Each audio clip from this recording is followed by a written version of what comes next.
Meniscus टेयर और ligament injury के बीच में क्या अंतर है? नमस्कार, मैं डॉक्टर विक्रम मस्कर हूँ, एक घुटने और कंधे का विशेषज्ञ, नई दिल्ली, इंडिया से। और आपका स्वागत है एक और वीडियो में, जहाँ पे जानेंगे कि गद्दी और स्नायुबंधु के चोट में अंतर क्या है, क्या ये ऑपरेशन के बगैर ठीक हो सकते हैं कि नहीं। ये आपका घुटना है। घुटना 3 हड्डियों से बनता है, जांघ की हड्डी, पैर की हड्डी और कटोरा। जांघ की हड्डी और पैर की हड्डी को एकजुट रखने के लिए ऊपर वाले ने रस्सियां दी हैं, आगे पीछे अंदर और बाहर।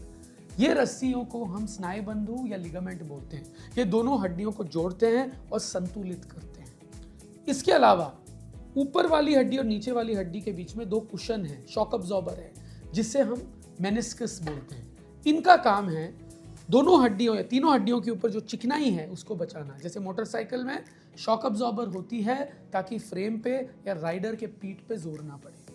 जब ये गद्दी फटती है तो हम उसे मेनिस्कस टेयर बोलते हैं।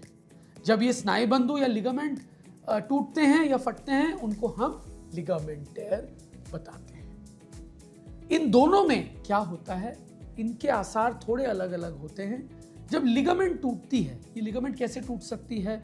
नॉर्मल गिरने के वजह से, स्पोर्ट्स में के वजह से, या रोड ट्रैफिक एक्सीडेंट की वजह से।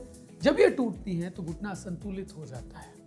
मतलब कभी कभी टूटने के बाद वजन ही नहीं लगा पाते आप पैर के ऊपर, हिला ही नहीं पाते थोड़ी देर के लिए, और ये घुटना जो है जैसे वजन लगाते हैं ट्विस्ट होने लग जाता है। ये इसके आसार है। गद्दी जब टूटती है, ये कैसे टूटती है? ये भी चोट के कारण टूट सकती है, गिरने के कारण टूट सकती है, पर ये एजिंग के कारण भी टूट सकती है। मतलब जैसे आपकी उम्र बढ़ने लग जाती है तो गद्दियाँ जो है ये कमज़ोर होने लग जाती हैं एजिंग के कारण, और ये फट सकती हैं। नॉर्मली इसमें सबसे कॉमन आसार है दर्द। दर्द के अलावा एक चीज़ पैदा करती है, क्योंकि गद्दी दोनों हड्डियों के बीच में है। जब ये फटती है तो वो फटा हुआ हिस्सा घुटने के बीच में अटकता है, जिसे हम लॉकिंग बोलते हैं। इसको कैसे पहचानेंगे आप? लॉकिंग में क्या होता है, आपको लगेगा कि कुछ चीज़ फंस गई, आप घुटने को और मोड़ सकते हो पर सीधा नहीं कर पा रहे, इसको हम लॉकिंग बोलते हैं। कभी कभी लिगामेंट और ये गद्दी की चोट इकट्ठे हो सकती हैं, क्योंकि दोनों भाई बहन हैं, दोनों घुटने को संतुलित रखते हैं।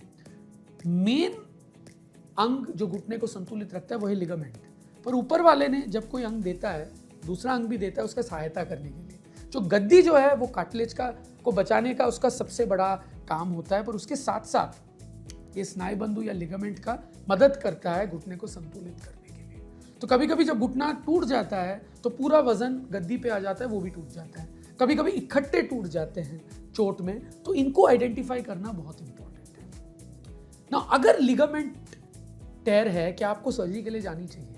वो इसके ऊपर निर्भर है। पहले तो आप क्या एक्सपेक्ट कर रहे हो अपने घुटने से। अगर आप एक बहुत ही मामूली बैठने वाले आदमी हो, चलना फिरना है, अगर ACL ही टूटा है तो हो सकता है कुछ भी ना करें। आपकी उम्र के हिसाब से आपकी एक्टिविटी लेवल हम जज कर सकते हैं। तीसरा, कितने लिगामेंट टूटे और कौन से लिगामेंट टूटे। अगर आपका काम ऐसा है जहाँ पे आपको भरपूर फायदा उठाना है घुटने का, जैसे आप स्पोर्ट्समैन हो, हार्ड वर्क करते हो, तो वहाँ पे कोई चांस नहीं ले सकते। तो लिगामेंट, कई लिगामेंट्स में क्षमता होती है जुड़ने की अपने आप, कहीं में नहीं होती। जैसे ये अंदर वाली लिगामेंट, जिसे हम MCL बोलते हैं, ये घुटने को ऐसे खुलने से रोकती हैं। ज़्यादातर हम जो इंडियन मूल के लोग हैं, हमारे घुटने ऐसे हैं।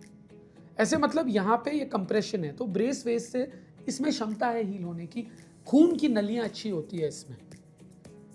ACL जो है, जो आगे वाली लिगामेंट है, घुटने के अंदर का जो वातावरण है वो हीलिंग को प्रमोट नहीं करती, तो ACL इतनी आसानी से हील नहीं होती। तो ACL की इंजुरी में अगर इंस्टेबिलिटी हो, मतलब आपको लगे कि घुटना जो है वो मुड़ जाता है, ट्विस्ट हो जाता है, तो ऑपरेशन करना ही अनिवार्य है इसमें। पर अगर ये चीज़ें नहीं हो रही, MRI रिपोर्ट में आई है, तो कभी कभी फिजियोथेरेपी से भी आदमी जो है तकरीबन 80% अपनी जिंदगी में वापस जा सकता है। अगर गद्दी फटी है तो लिगामेंट और गद्दी इकट्ठे फटे हैं तो ऑपरेशन अनिवार्य है। मैं बोलता हूं, प्राइम मिनिस्टर और कैबिनेट मिनिस्टर दोनों नहीं है तो सरकार कैसे चलेगी?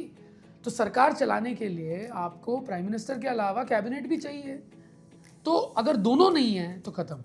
अगर प्राइम मिनिस्टर चला गया तो कैबिनेट चला लेगा, कैबिनेट चला गया तो हो सकता है प्राइम मिनिस्टर चलाए, पर नहीं, कैबिनेट बहुत इंपॉर्टेंट है, क्योंकि कैबिनेट बहुत लोगों से कॉन्स्टिट्यूट होती है, एक आदमी से नहीं। तो अगर लिगामेंट और गद्दी दोनों टूटे हैं तो ऑपरेशन अनिवार्य है। अगर एक से ज्यादा लिगामेंट टूटी है तो घुटना बिल्कुल असंतुलित है। जैसे गाड़ी में टायर होती है, आजकल टायर तो ट्यूबलेस होती है, एक टायर पंक्चर हो गया, गाड़ी जल जाएगी, आपको पता भी नहीं चलेगा। दो हो गए तो आपको पता चल जाएगा, स्टीयरिंग व्हील यहीं पे चला जाएगा।